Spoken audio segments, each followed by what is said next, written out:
안녕하세요. 테슬라 장기 투자자 태맨입니다. 매일매일 테슬라 관련된 소식을 업데이트해드리며 시황을 분석하고 장기적인 관점에서 테슬라를 바라보고 투자하고 있습니다. 이번 주 시황을 예상하기에 앞서 저번 주 금요일 시황을 간단하게 정리하겠습니다. 저번 주 금요일 미국장은 비농업 고용자 수가 예상치를 크게 상회하면서 시작부터 상당폭의 하락세를 보여주었습니다. 다우존스, S&P 그리고 나스닥 모두 하락 마감하였습니다. 그 중에서도 나스닥이 마이너스 2.59% 하락으로 가장 큰 낙폭을 보여주었습니다. 금요일 시장에서 고용지표가 발표될 것이고 이로 인해 시장의 큰 변동성을 예측했었는데요. 시장의 예상보다 고용지표가 좋지 않게 나와주면서 시장에서는 큰 변동성을 여김없이 보여주었습니다. 연준이 가장 중요하게 고려하는 지표 중 하나인 실업률도 3.4%로 떨어지며 고용시장은 아직도 굳건하다는 시그널을 보여주었죠. 미국 시장은 긴축의 악몽을 다시 한번 떠올리게 하였습니다. 미국 시간으로 오전장에서는 낙폭을 거의 만회하며 보합 수준까지 반등세를 보였지만 장 막판으로 갈수록 약해졌습니다. 강력한 고용지표에 대해 미국 소비자들이 인플레이션을 겪으면서 저축을 대부분 소진했으며 소비를 이어가기 위해 적극적으로 노동시장에 참여하고 있습니다. 따라서 인건비 인플레이션을 걱정할 필요는 없다는 분석도 함께 제기되었죠. 미국 10년물 국채금리는 3% 이상 올랐고요. 원달러 환율은 1.85% 상승한 1247원에 마감했습니다. 뉴욕 금 가격은 3% 가까이 하락하며 온스당 1900달러 수준이 붕괴되었습니다. 이날 시장에서 유난히 강한 모습을 보여준 두 개의 종목이 있었는데요. 바로 애플과 테슬라였습니다. 애플의 경우 실적 발표 이후 시간에 주가는 4.6%까지 하락했었는데요. 컨퍼런스 콜 종료 시점에 2.5% 내외 하락으로 낙폭을 축소했었죠. 이번 분기 실적이 컨센서스를 하회했지만 환율 영향이 컸고 다음 분기 수익성이 개선될 것으로 언급한 점이 시장에 긍정적으로 비춰진 것 같습니다. 애플의 최고 재무 책임자 루카 마에스트리는 컨퍼런스 콜에서 전체 매출이 작년보다 감소하더라도 현 분기 동안 성적이 더 좋아질 것임을 시사하는 데이터 포인트를 제공했습니다. 또한 중국에서의 성장 속도가 매서웠고 시장에서는 이를 긍정적으로 반영했습니다.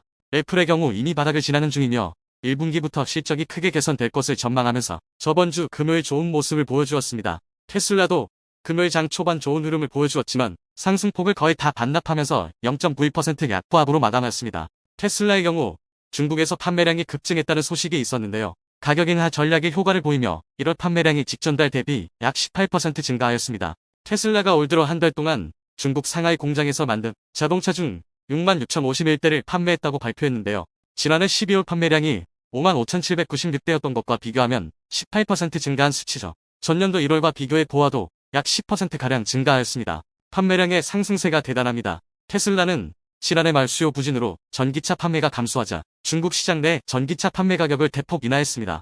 또 지난해 12월에는 쌓인 재고를 빠르게 처리하기 위해 판매와 수출에 집중하면서 재고를 빠르게 줄여나갔었죠. 제가 이전 영상에서 한번 언급해드린 적이 있었는데 테슬라는 미국과 중국을 넘어 유럽에서도 가격 인하 정책을 펼쳤습니다. 실제 올 들어 판매가를 낮췄던 독일에서도 판매량이 급증하고 있다는 소식입니다. 독일 연방 자동차 당국에 따르면 1월에 새로 등록한 테슬라 전기차는 4,241대로 지난해보다 약 10배 넘게 증가하였습니다. 여러분들도 모두 아시다시피 테슬라는 현재 독일 베를린 인근 공장에서 모델 Y를 생산하고 있죠. 독일에서도 테슬라 전기차 가격 인하 효과가 반영되면서 판매량이 더욱 늘어날 것으로 예상했습니다. 테슬라 일간 데이터 살펴보겠습니다. 6거래일 상승하고 1거래일 하락한 다음 다시 4거래일 상승세를 이어오고 있습니다. 주간으로 보면 4주 연속 상승했습니다. 월간 데이터를 보시면 2개월째 상승을 보여주고 있습니다. 2월달의 상승으로 마감하면서 오랜 하락에 마침표를 찍어주었으면 하는 바람입니다.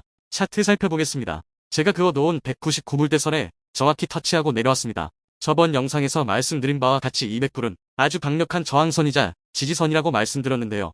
일단은 두 차례가량 상방으로 뚫으려고 시도했지만 뚫지 못하고 긴 윗꼬리를 달면서 내려왔습니다. 다음 주에 200달러 선을 강하게 뚫어주느냐 아니면 뚫지 못하고 다시 하방으로 내려오느냐가 중요한 관전 포인트가 될 것 같습니다.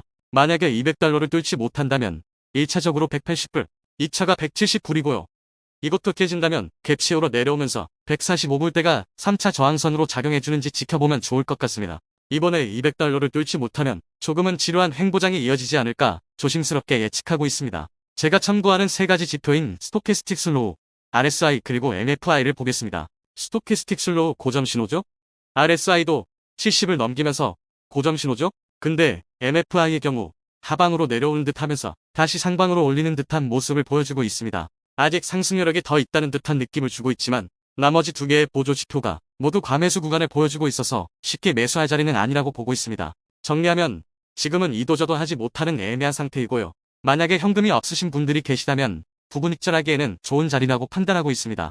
이번 하락장에 굉장히 승률이 좋았던 공포 탐욕 지수를 참고로 볼까요? 네, 모두 가자 외치고 있네요. 현재 극도의 탐욕 상태이고요. 수치로는 76입니다. 보통 이럴 때는 주식 매수하기 좋지 않은 자리인 거죠? 승률이 좋았던 한 가지 지표가 더 있죠. 바로 빅스 지수입니다. 네, 빅스도 지금 약 18 정도를 보여주고 있습니다. 보통 작년 하락장에서 20 근처에 오면 거의 베어 마켓 속의 고점에 속해 있던 자리였죠. 여러 가지 지표들을 고려했을 때 지금 미국 시장은 단기적으로 많이 과열되었다라고 볼 수 있습니다. 조정이 와도 이상하지 않은 자리입니다. 많은 사람들은 고점에서 얼만큼 떨어졌는지를 보고 매수하는 경우가 많은데요. 그 이유는 본인이 매수한 가격이 현재 주가보다 과도하게 떨어져 싸게 느끼기 때문이고요. 이로 인해 이성적인 판단을 못하는 경우가 종종 있습니다. 하지만 한 가지 더 보아야 하는 부분이 있는데요. 바로 바닥에서 얼만큼 현재 올라왔네입니다. 테슬라가 지금 최저점에서 약 86% 상승했습니다. 고점이 2021년 11월 4일이고 저점이 2023년 1월 1일이라고 가정했을 때 바닥까지 도달하는데 약 13개월 걸렸습니다. 약 74% 하락입니다. 그런데 1월 6일 101달러에서 2월 3일 금요일 기준 189달러까지 86% 상승하는데 한 달 걸렸습니다. 단기적으로도 가파르게 상승했죠. QQQ 반도체 3배 레버리지를 보아도 모두 비슷한 차트를 보여주고 있습니다. 지금 고점이니 팔라고 말씀드린다기보다는 단기적 과열이 예상되오니 상승보다는 하락할 확률이 상대적으로 높다고 말씀드리는 것입니다. 지금 매수를 들어가기에는 좋지 않으니 지금 물량으로 상승을 즐기시거나 필요시 부분 매도하여 현금 확보하는 것을 추천드립니다. 이번 주에는 패드 의장인 파월을 비롯하여 FOMC 멤버들의 연설이 예정되어 있습니다. 우리 다시 한번 예상을 같이 해보는 것 어떠세요? 저번 2월 초 파월의 발언 당시 시장은 매파적인 발언이라기보다는 비둘기적 발언이라고 해석하며 시장의 급등을 일으켰습니다. 지금 시장의 지표는 모두 과열권이라고 말해주고 있는데요. 한국 시간으로 수요일 새벽 2시 40분 파월 의장의 연설이 있습니다. 여러분들이 파월이라면 어떤 발언을 할 것 같으세요? 미국 주식시장이 과열되어 있는 상태에서 다시 한번 우리는 경제 연착륙이 가능할 것이라 자신한다라고 발언할까요? 제 생각에는 지금 과열되어 있는 주식시장을 한번 눌러주는 발언을 하지 않을까 조심스럽게 예측해봅니다.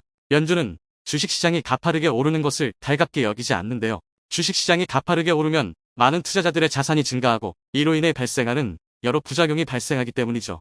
시장은 이를 선반영하여 월요일, 화요일에도 큰 변동성을 보여주지 않을까 조심스럽게 예측하고 있습니다. 저는 이러한 변동성을 굉장히 좋아하는데요. 시장이 갑작스럽게 변할 때 매수할 수 있는 기회가 찾아오기 때문입니다. 이번 주 큰 변동성으로 인해 테슬라가 5% 이상 크게 하락하거나 QQQ 및 반도체 3배 레버리지가 큰 변동성을 보이며 5% 이상 하락할 경우 매수 플랜을 세워 분할 매수 진행할 예정입니다. 만약 떨어지지 않고 오른다면 가지고 있는 물량으로 즐길 예정입니다. 여러분들은 이번 주 시장 어떻게 바라보고 계신가요? 오랜만에 여쭤보는 것 같습니다. 하락할 것 같으세요? 상승할 것 같으세요? 여러분의 소중한 의견 댓글로 남겨주시면 같이 고민해보고 이야기 나누어 봤으면 좋겠습니다. 다음에도 좋은 내용으로 찾아뵙겠습니다. 구독과 좋아요 부탁드립니다. 감사합니다.